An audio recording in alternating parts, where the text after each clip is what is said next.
Robert F. Kennedy Jr. to the rescue. I don't know. Maybe he can help Trump out. Maybe he can get Trump focused on some things. Again, several podcasts. I grabbed a few over the past year and then some. October 10th, 23.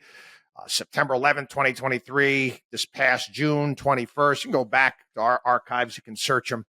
I been very supportive of Robert F. Kennedy and many of his policy positions. And it's just not his policy positions, just, since he decided to be candidate. Many of his policy positions are positions that we have taken on as an investment firm, as a registered investment advisory, when it comes to health and wellness. And we have spent a great deal of time on my radio show in particular, also here on the podcast, talking about those issues. We'll get into that in a little bit. His speech was,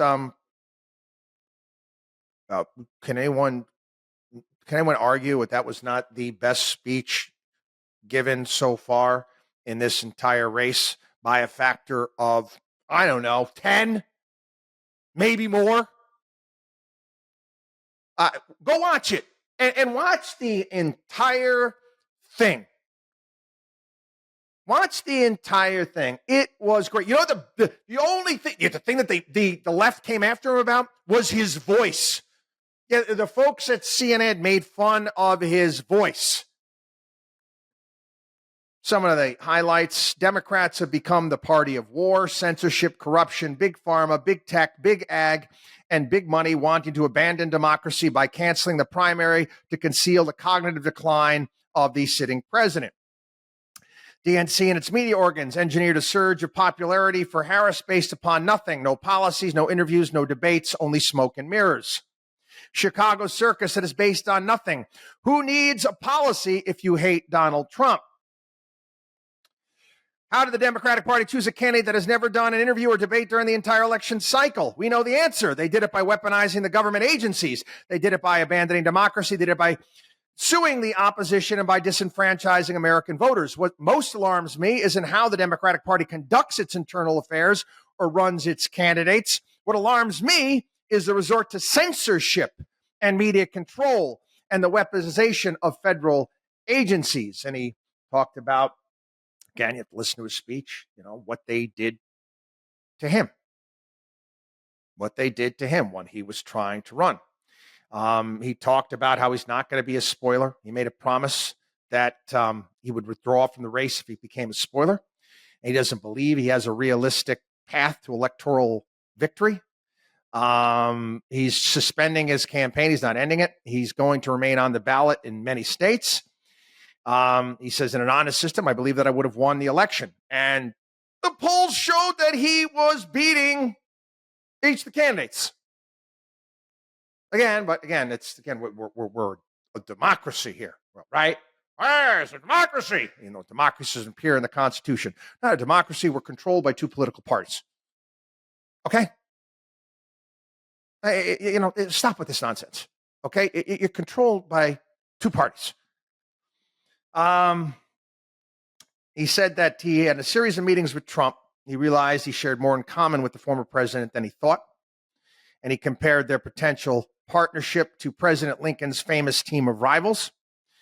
In a series of long, intense discussions, I was surprised to discover that we are aligned on many key issues. In those meetings, he suggested that we join forces as a unity party. We talked about Abraham Lincoln's team of rivals. That arrangement would allow us to disagree publicly and privately and fiercely, if needed be, on issues over which we differ while working together on the existential issues upon which we are in concordance. I was a ferocious critic of many of the policies during his first administration, and there are issues and approaches upon which we continue to have serious differences. But we are aligned with each other on other key issues like ending the forever wars, ending the childhood disease epidemic, securing the border, protecting freedom of speech, unraveling the corporate capture of our regulatory agencies, getting the U.S. intelligence agencies out of the business of propagandizing and censoring and surveilling Americans and interfering with our elections. Yeah. All of these issues we have discussed at great length here on the program. I remember going back to 2010 when all of this stuff was coming out about spying on American people and looking at emails and all the stuff that was coming out with Snowden and WikiLeaks and all the stuff that was coming out. And oh my God, all the conservatives at Fox. Oh, this is terrible. It's awful. Look at this information's coming out. I'm like, this is the greatest thing ever. Okay. Your buddy George W. and the Patriot Act that they shoved down our throats, again, was a shot at freedom. Again, you have to go. I can't even do it justice, his entire speech and going back to when he was a kid. And again, what has happened to his family. He talks about obesity, the obesity epidemic here. He actually name-checked Callie and Casey Means, who have been out. Can Google them. Callie and Casey Means. Read their stuff. Watch their videos. If you can't see it with your own eyes, we get story after story. The amount of young people that they can't even qualify to serve in our armed forces. Okay, let's not beat around the bush here. Okay, it's fat and gross nation. Okay, you know it and I know it. And again, we're talking about Robert F. Kennedy. Could he say that this is it's one of the most important issues out there. I have spent countless segments over the years on my show talking about, one of the best bits of financial advice I can give, one of the best investments you can make is a damn gym membership. Taking care of yourself. Avoiding, remember that whole saying, an apple a day keeps the doctor away? How about getting your butt up and going and getting yourself up, moving and working out and taking care of yourself? Not to mention eating right. He went off. I do all the time. Times have I gone off on the attack here in this country, big agriculture and big farms, and the attack on small farms and how freaking crappy our food is. How lousy it is in this country compared to places I've traveled. There's no comparison. We don't have the food protection here that they have over in Europe. Their food's better, period, the end. Now, let's get everybody addicted to processed food and junk. The crap that that people eat here in this country. You don't have to. You don't have to. Yeah, you got to spend. You got to spend more money.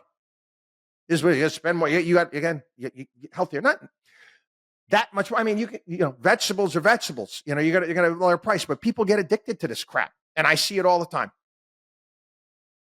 Okay, see it all the time. Again, I just mentioned, I was back on vacation in Greece at the beach. One of the islands I was at happened to have quite a few Americans that were there, but a little bit more than normal.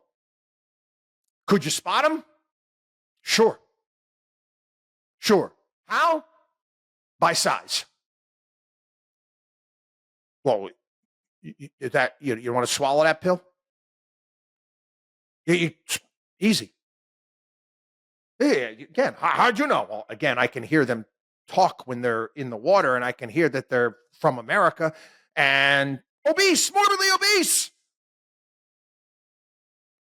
How is this okay? And the funny thing is, in this country, we've made it okay. Oh, that's my truth. And fat positive. Are you out of your mind? Actually, he said that. He said, back in the day, when you were obese, you went to the circus. Now it's a way of life here in this country. And guess what? We all got to freaking pay because of Obamacare. and the high cost of healthcare and all the crap that we've got to do. And he's not wrong.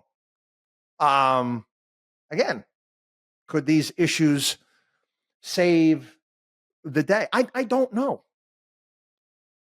I don't know. I don't think it's going to hurt. Okay. I don't think it's going to hurt having a guy like him out there, very well spoken. He's good in interviews. Obviously, has the voice issue that's out there. But I don't agree with Robert F. Kennedy and everything. I most certainly don't agree with Donald Trump on all of their issues. But some of these issues are some of the most important things facing this country right now. Get out and sell that. You want to win? Get out and push that full force, moving forward. And while you're at it, President Trump, you might want to hire Tulsi Gabbard to find a place. I know she was a Democrat, left the party. Might want to bring her on board as well. And there are many other great names. Many other great names where you can have them going out and talking about these issues, going out and teaching. Because that's what you need to do. Okay?